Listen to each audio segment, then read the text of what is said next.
Volvamos a la lectura de la liturgia en Lucas 2, vamos a ver del 46 al 52, en esta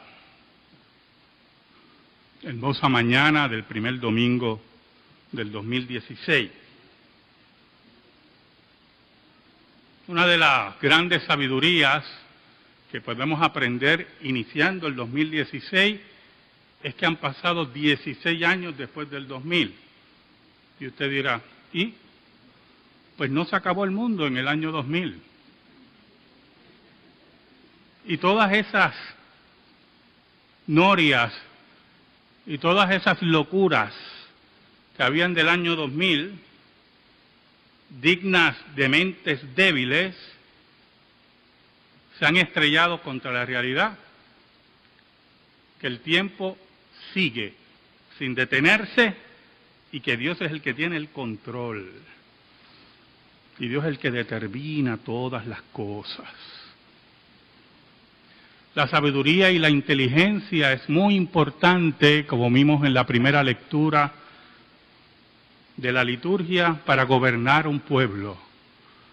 La sabiduría y la inteligencia es muy importante, como vimos en la segunda lectura, para una correcta enseñanza de la palabra. La palabra no tiene mayores maravillas que aquellas que impactan nuestra vida por el poder del Espíritu Santo. En esta mañana hablemos un poquito de inteligencia y sabiduría desde Salomón a Cristo. Oramos. Señor bueno, te damos gracias, muchas gracias, porque nos permites exponer tu palabra. Somos débiles, pecadores, infieles. Solamente confiamos en tus méritos, solo tus méritos. Escóndenos bajo la sombra de la cruz y que tú solamente seas proclamado y llegues al corazón de nuestro pueblo. Por Cristo Jesús. Amén y amén. Dios se le acerca a Salomón en sueños. Todos nosotros, posiblemente un gran por ciento de ustedes, altísimos, si no todos, han tenido sueños en su vida. Anoche yo tuve un sueño bastante disparatado, porque los sueños tienden a ser disparatados, ¿verdad?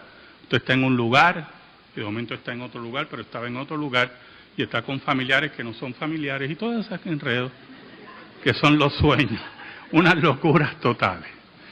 Totales. Y anoche yo tuve un sueño, y bueno, olvídese, se lo contaba a mi esposa, y me reía. Y esa es la diferencia del sueño que emana de nuestro sentir, ¿verdad? Nuestra forma de vida, nuestros pecados, etcétera, etcétera. Y los sueños que son revelación de Dios. Hay dos tipos de sueños en la Escritura. Los que son revelaciones de Dios en el cual hay un orden específico y hay una conversación totalmente racional. Y hay otros sueños que son símbolos y símbolos que solamente Dios puede interpretarlos. Si usted lee el sueño que tuvo Salomón con Dios, fue una conversación muy racional, muy racional. En medio de ese sueño había una preocupación legítima de este joven, porque la Biblia dice que Salomón era joven. Y era que quería gobernar al pueblo en forma correcta, inteligente y justa. Y le pide al Señor sabiduría para ese gobierno. Dios se alegró mucho de la petición de Salomón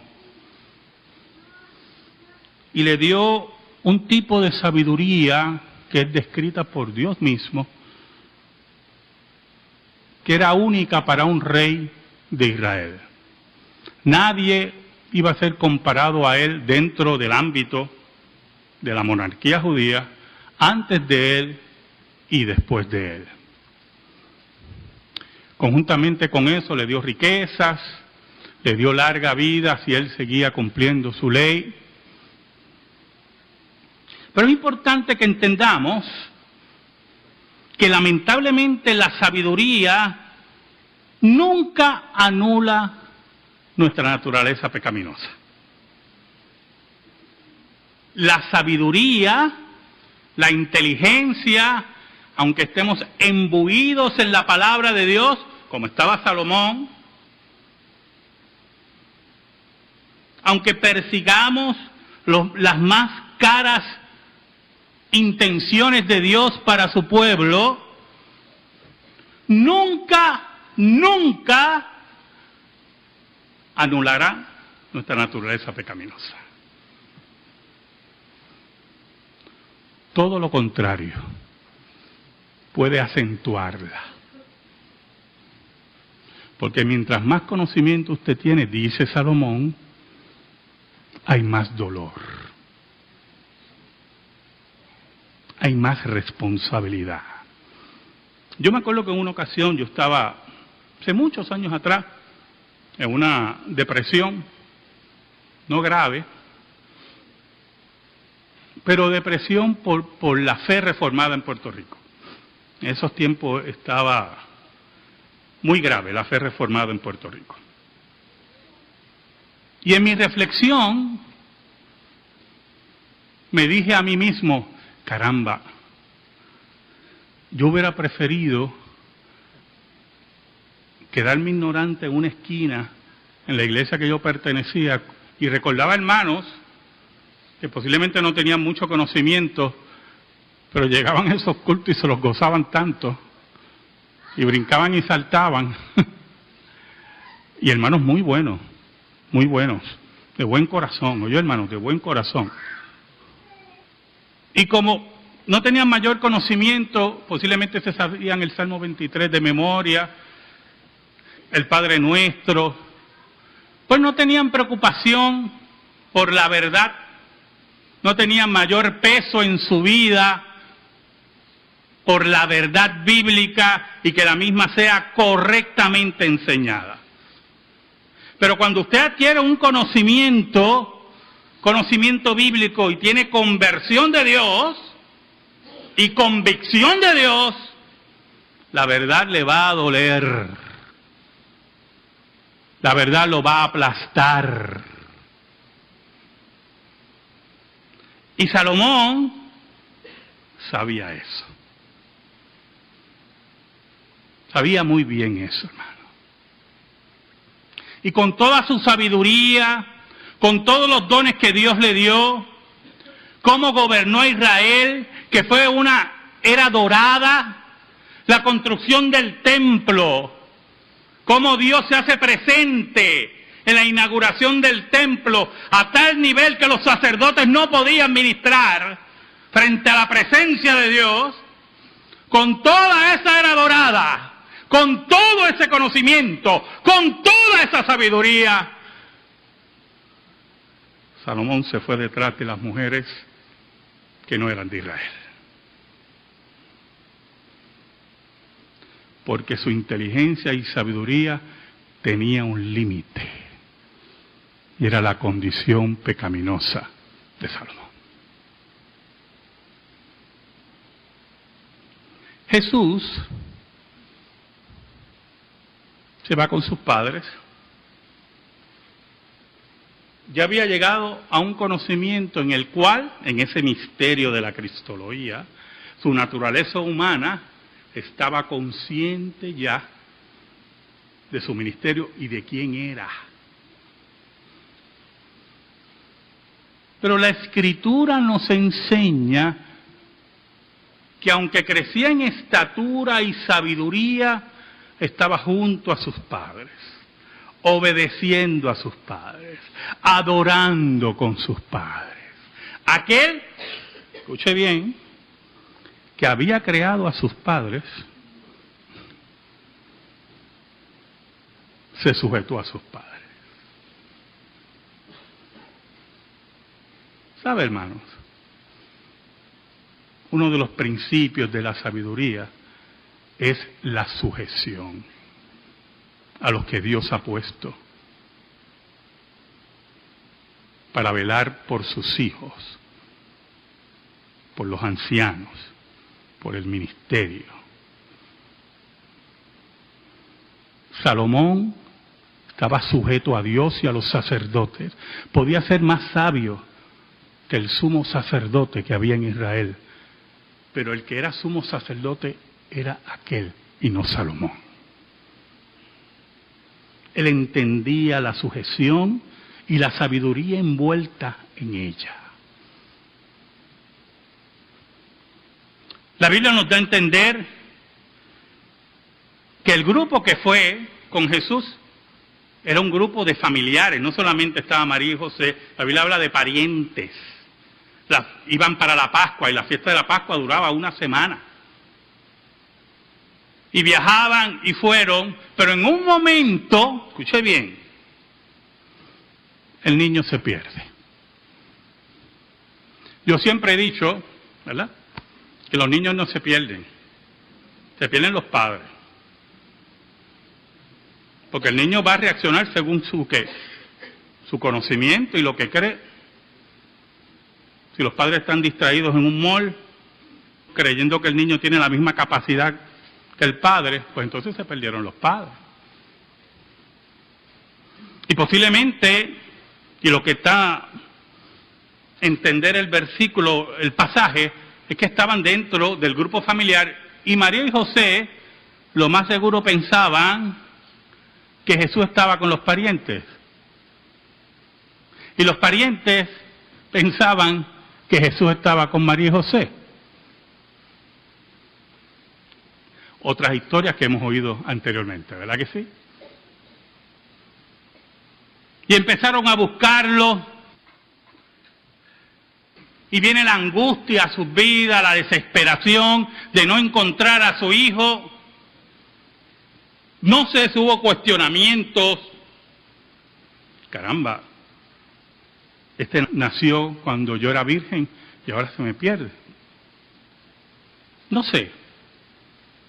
Y estuvieron por 3 días buscando. Mucho tiempo, yo hermano. Nos dicen las autoridades que bregan con la pérdida de niños que las primeras 24 horas son las más importantes. Pero aparentemente no había asesinos en serie en Jerusalén en aquel tiempo. Oye, y estuvieron 3 días angustiados. Pero el versículo 46 nos dice, y aconteció que 3 días después le hallaron en el templo, sentado en medio de los doctores de la ley, oyéndoles y preguntándoles. Siempre le he dicho a ustedes que el ministerio mayor de Jesús era la enseñanza, Cristo como maestro.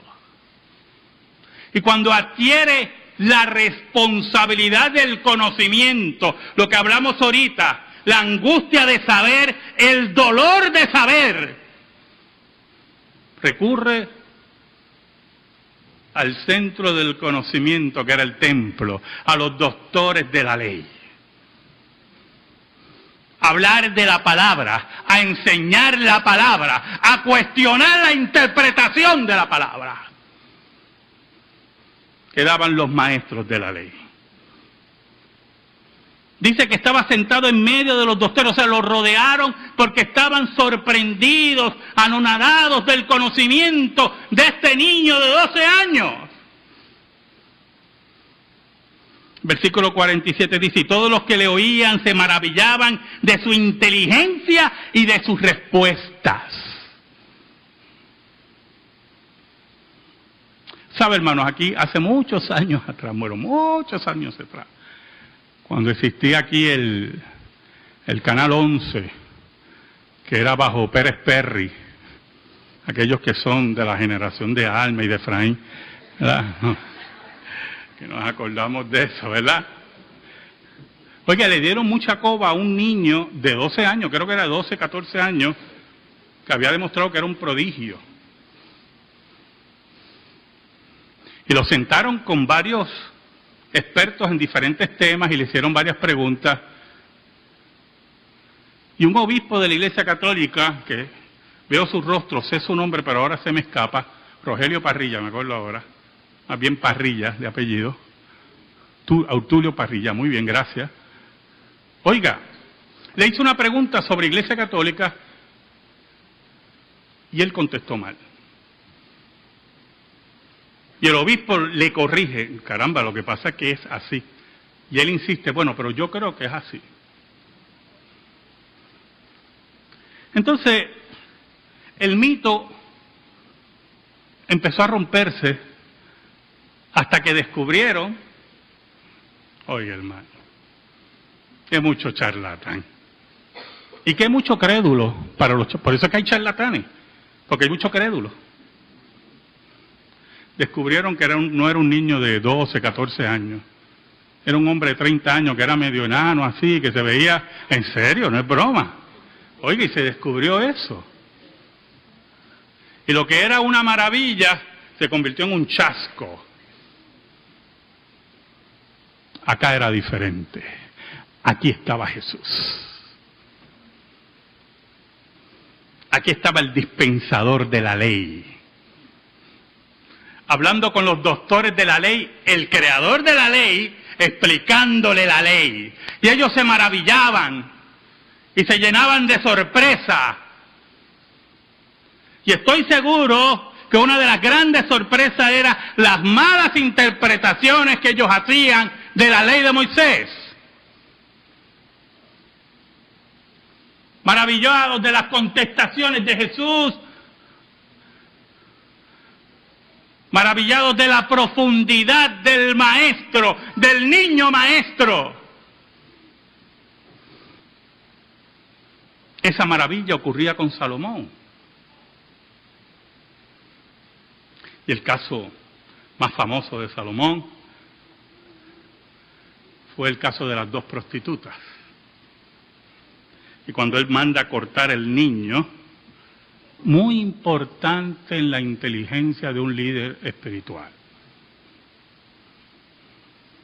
que usted conozca, estudie a sus miembros y conozca lo que hay en su corazón.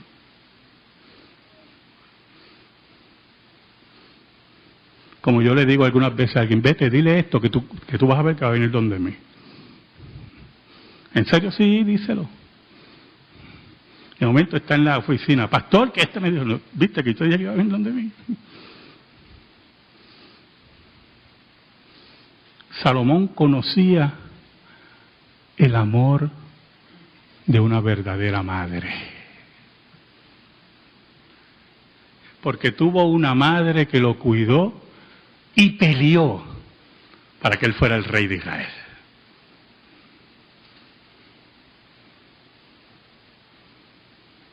Y sabía que cuando mandara a cortar al niño por la mitad, la verdadera madre, por la vida de su hijo, iba a hacer cualquier cosa.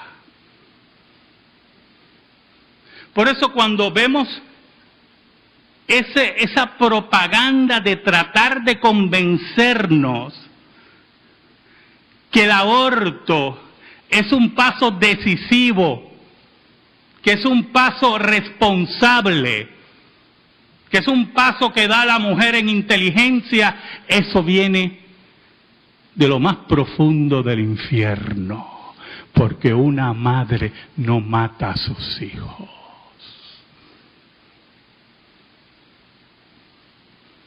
La madre que mata a sus hijos odia a Dios.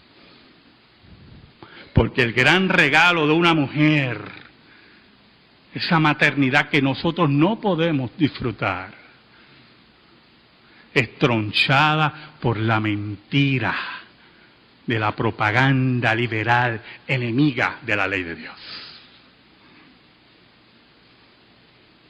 Oiga, el versículo 48 nos dice, y cuando le vieron se sorprendieron y dijo su madre, hijo, ¿por qué nos has hecho así? He aquí tu padre y yo te hemos buscado con angustia. Es la búsqueda, ¿verdad?, del hijo perdido. es también la presión de haber sido irresponsables, que aún en medio de su angustia, la alegría de verlo vivo. Entonces, es confrontado por sus padres. Y aquí entra un fenómeno muy importante, yo hermano. Un fenómeno que gracias a Dios el texto explica más adelante. Jesús se fue al templo sin pedir permiso. Eso es evidente. Y se sentó con los doctores de la ley. Y Jesús se mueve sin pedir permiso porque hay un llamado mayor para él que quedarse con sus padres en esos días. Era la proclamación de la palabra.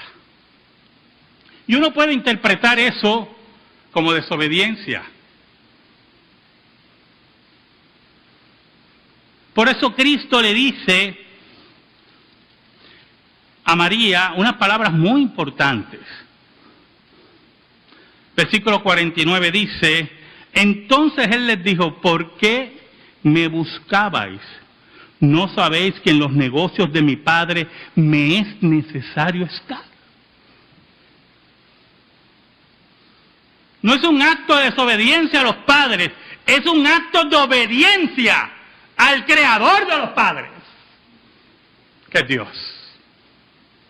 Es un acto de obediencia para que la palabra y el reino de Dios, que se avecinaba a grandes pasos, fuera proclamado. El versículo 50 nos dice, mas ellos no entendieron las palabras que les habló. Y ese versículo me llamó mucho la atención. Hace poco hemos estado hablando mucho de Navidad, de todos los acontecimientos de Navidad, los que experimentó María, los que experimentó José en el sueño. Recuerde que hablamos de los sueños donde hay conversaciones racionales. José tuvo una revelación y un sueño con una conversación racional. No temas recibir a María. La visita de los pastores, la visita de los magos, todos los acontecimientos alrededor del nacimiento de Cristo, las anunciaciones. Pero en el versículo 50 nos dice que los padres no entendían las palabras de Jesús. ¿Sabe lo que nos dice ese versículo? A todas luces nos dice que Jesús, desde su nacimiento hasta este evento, estuvo sujeto a sus padres en una vida normal como cualquier niño judío. Y estaba sujeto a sus padres y crecía en conocimiento, posiblemente era un niño más extraño que los otros, pero no había nada maravilloso más allá de verlo crecer en sabiduría, en estatura y conocimiento. Por eso ellos no entendían, pero mira, todo lo que aconteció después, este nene fue creciendo y más nada ocurrió. Y eso es muy importante también para la literatura apócrifa. La literatura apócrifa que nos habla de la niñez de Jesús, que parte es recogida por el Corán, nos habla de un niño Jesús que a los 7 años, 8 años, tomaba lodo y formaba un pajarito de lodo y le daba vida y el pajarito salía volando. Esa caricatura de Jesús, de las mentalidades caídas de los escritores de los apócrifos, muchos de ellos gnósticos, si no todos, no va acorde al mensaje bíblico, donde está el verdadero conocimiento. Por lo tanto, ellos no entendían las palabras de Jesús porque habían tenido una vida normal como familia. Ya Jesús había estado 12 años con ellos. Él iba creciendo, pero llegó un momento en esa unión hipostática entre el Dios hombre y el Dios hijo. Esas dos naturalezas, para explicarlo mejor, la naturaleza humana y la naturaleza divina, en que Jesús adquiere el conocimiento de quién era en su ministerio.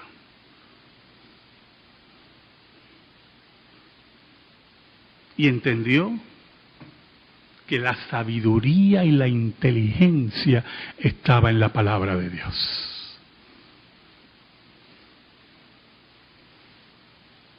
Jesús tenía algo que no tenía Salomón.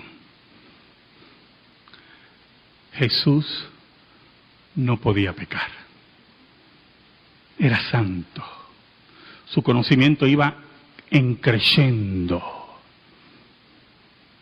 Porque parte de la sabiduría y el conocimiento viene por la experiencia, por el estudio.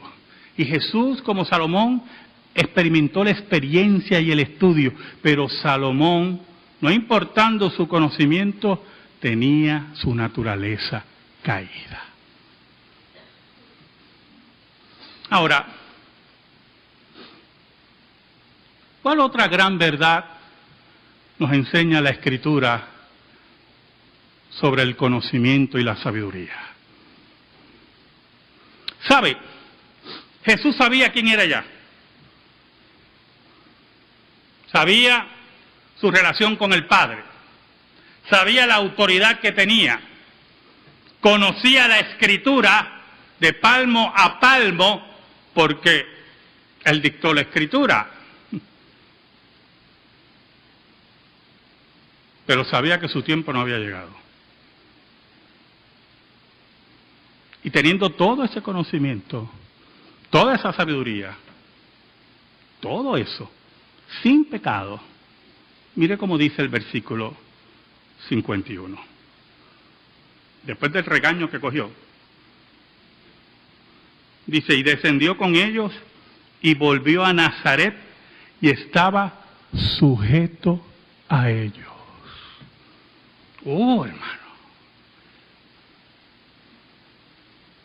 El creador de María y José, el que ya sabía quién era, estaba sujeto a sus padres. No hay mayor conocimiento y sabiduría para un hijo que oiga y obedezca y se sujeta a sus padres. Y su madre guardaba todas estas cosas en su corazón. María recibe prácticamente una nueva epifanía de los eventos que ella era testigo. Y seguía guardándolos en su corazón. Y seguía meditando en ellos, porque la palabra de Dios, los eventos de Dios, que ella era testigo, eran fortaleza para su vida. La palabra de Dios, los eventos de Dios, son sabiduría para nuestra vida. Por eso buscamos en ese manjar, en esa fuente inagotable que es la palabra, sobre los eventos de Dios, sobre las palabras de Dios, la sabiduría y la inteligencia que solamente Dios puede dar.